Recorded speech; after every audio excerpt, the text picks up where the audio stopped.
Well, fine good evening, everyone. This is Patricia, and I am traveling for history. I'm in Hinesburg, Vermont, and the main road right here is 116, Route 116, and I am actually parked on the old Route 116. I think you can read that. Actually, it's actually kind of dark. So I'm parked over here because there's a cemetery that you can't see right now. I did see the entrance to it, and we're going to follow it up. Hopefully I don't have ticks on me when I leave here. That would not rock my world.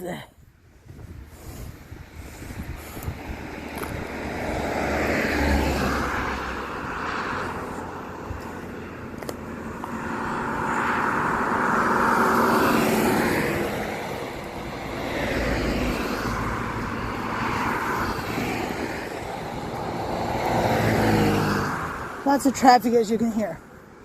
All right, so I think I could have driven up here, but I don't know if you can see that back there. Did you see that arm there? I think this is the entrance to the cemetery. So let's go. It's like 91 degrees out here. And humid. It's actually kind of hard to breathe. Not quite a wall of water, but it's really unpleasant. Whew. And lots of bugs.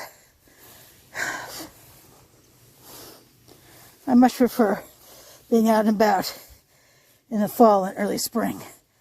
Whew. Oh, maybe this is not the entrance. But it sure seems like it is.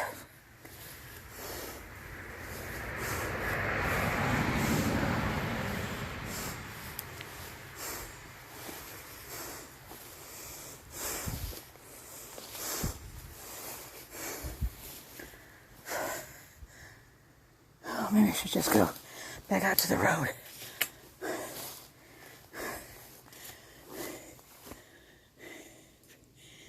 Well, there's definitely a path, but I think I'm going to go back out to the road and walk up the hill.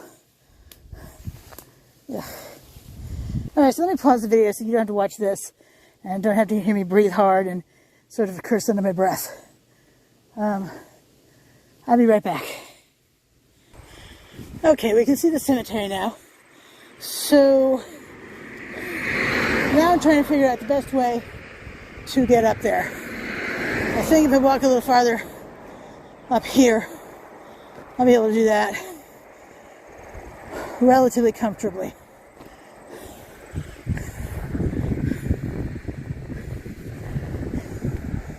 Looks like a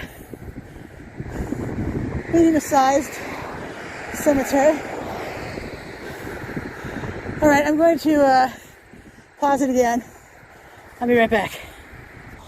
Okay, looks like one could drive up here if one wanted to, because there is a path along here, but it's not obvious. And I clearly didn't see it when I was looking to visit here. Oh, I don't know the name of this place either.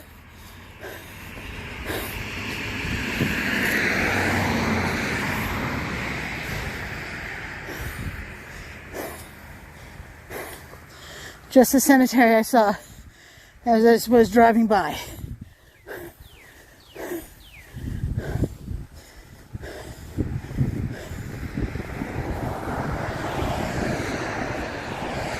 I don't see a name on the fencing here at all. Kind of frustrating. Ooh, a lot of broken headstones. I mean, just wow, a lot of broken headstones.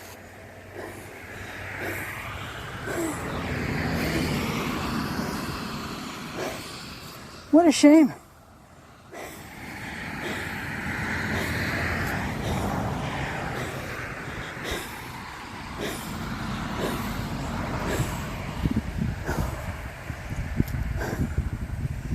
Okay.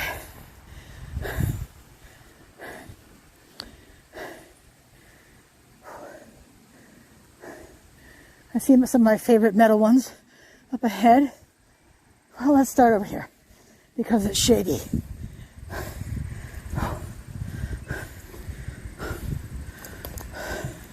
Solomon J.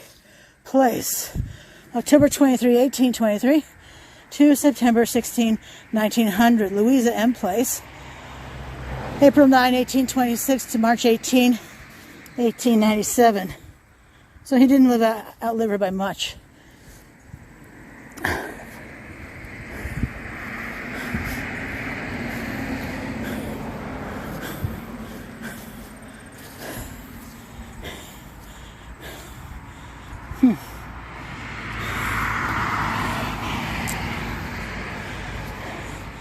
I'm not sure what the first name is, but the last name is still Place.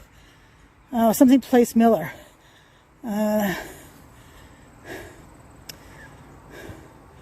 1856 to 1916.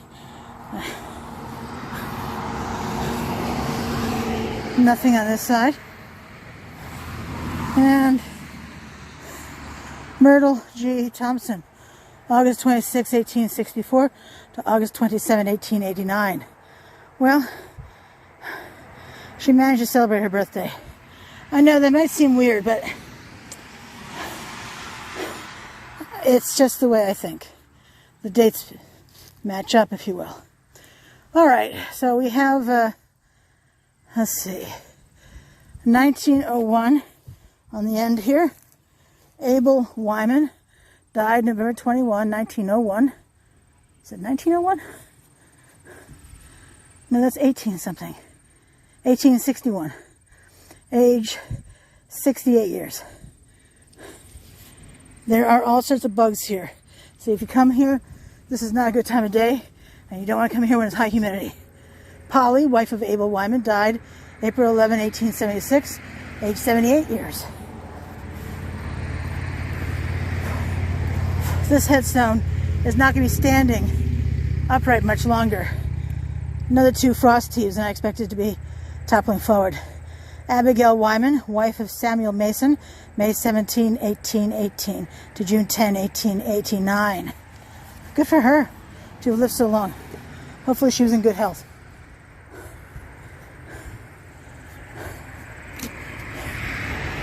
Well, these two are totally missing. I mean, maybe that's part of it right there. But wow, that is a crying shame. I wonder if they know where the headstones have gone to. I mean, they're not down the hill at all, which is good. I would say that the grass looks like overall it's cut here. I mean, it does have these weeds growing. It looks like dandelions. But I think overall it looks like they cut the grass here. So that's a plus. I think this is a Genevieve, maybe. Daughter of William and S.A. Wyman. Died April 13, 1868. Age... Oh, such a shame I can't read that one.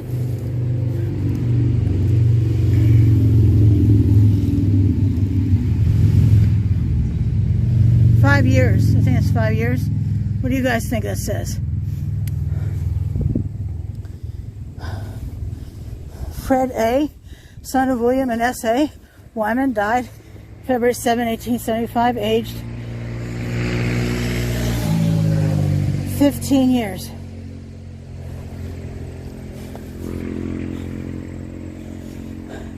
These terraced cemeteries are tough. I know from visiting so many of them that I know that I would not want to be buried in one.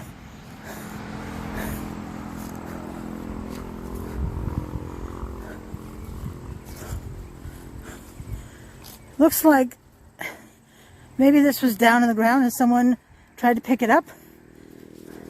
See what I mean?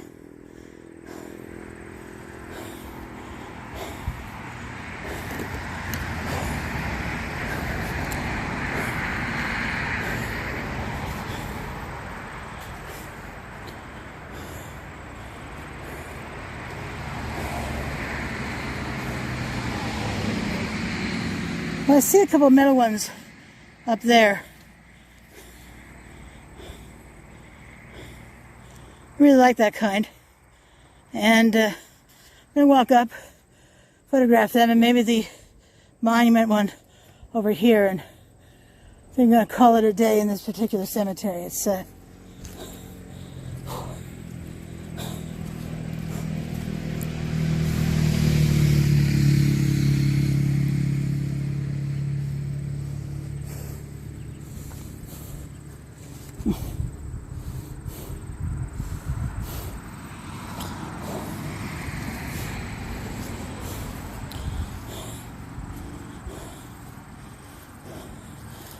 take a look, see at this one that has fallen out of the ground. Holy cow.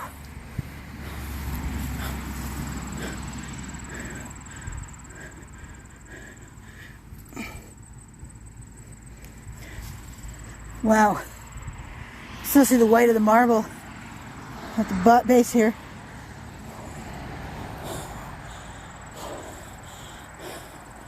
There's a little tiny one right there. Unreadable. So low into the ground.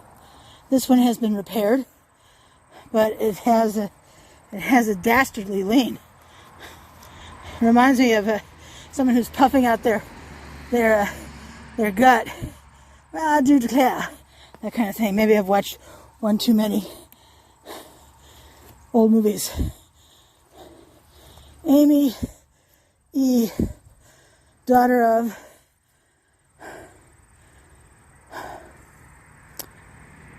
Daniel Sally Gorham, died April 1, 1855, age 37 years.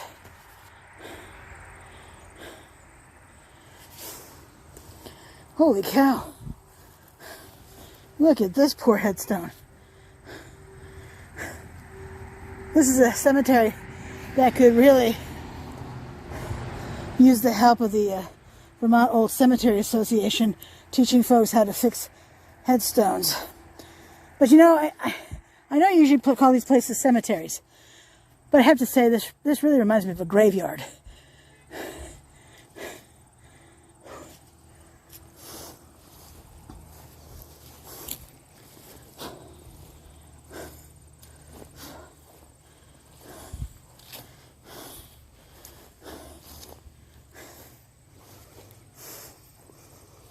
Minerva P., daughter of Joseph and Deborah Davis, died May 29, 1853, age 26 years.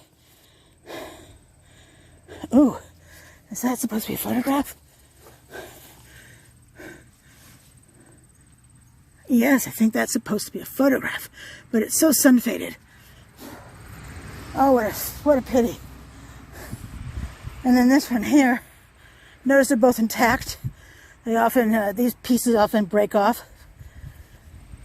Emmeline S., daughter of Joseph and Deborah Davis, died April 2, 1853, age 11 years, 2 months. That's the same year. And, yeah, about a month apart. Wow. Wonder what the deadly disease of that year was.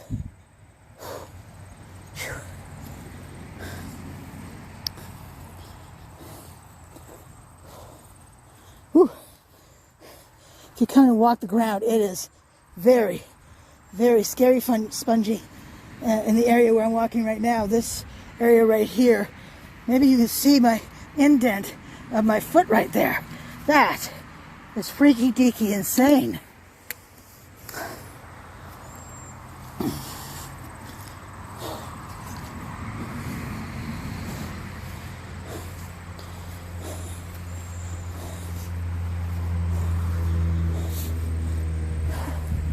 Rosina A., wife of C.E. Livermore, died November 20, 1861, aged 88 years, 9 months, 17 days. Don't know about you, but I find that kind of thing pretty fascinating. And here's that monument. Now we've seen this monument, this kind of monument, oodles of times.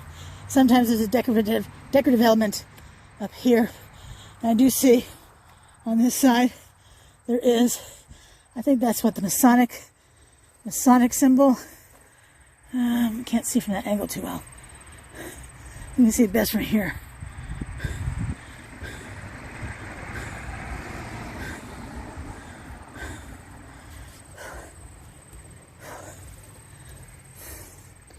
So Livermore is the name on here. Trying to get out of the way so I can take a photo for you.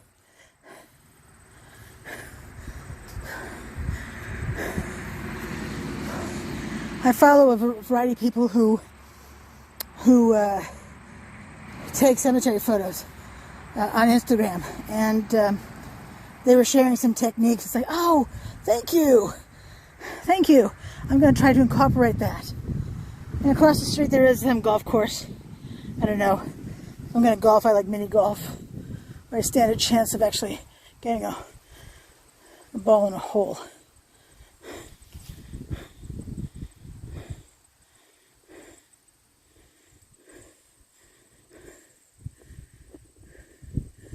The blue flag doesn't have any writing on it, so that I can see. The name on the headstone is Air. And it does look like a much newer burial. It looks like it has a wreath stand next to it.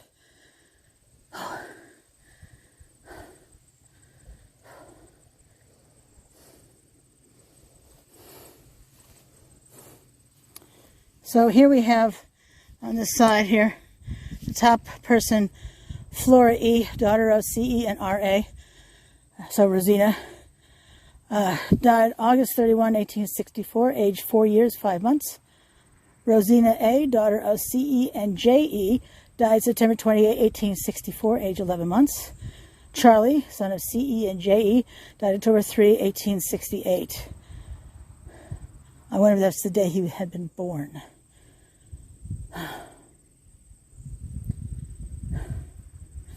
It just makes me sad when there are headstones with children's names on them and how young they were and all that promise lost.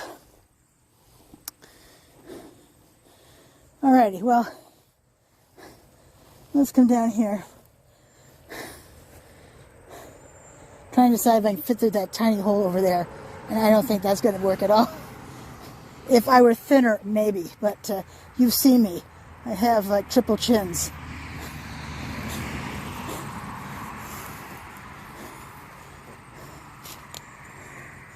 All right, well, this is God knows what cemetery in Hinesburg, Vermont.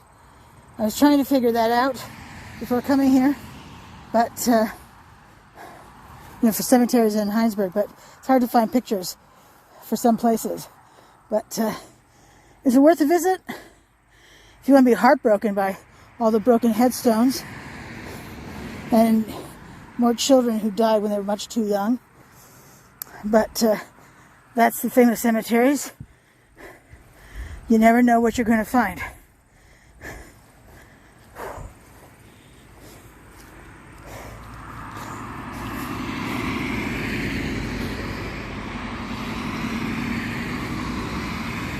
All right, well, one more look up here.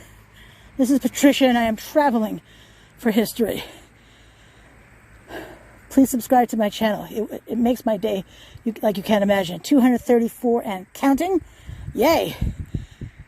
Once we hit 250, I have a special thank you video where not only will I show you some of my new equipment, new equipment, so exciting, but also my top 5 and bottom 5 places I have filmed and the reasons why.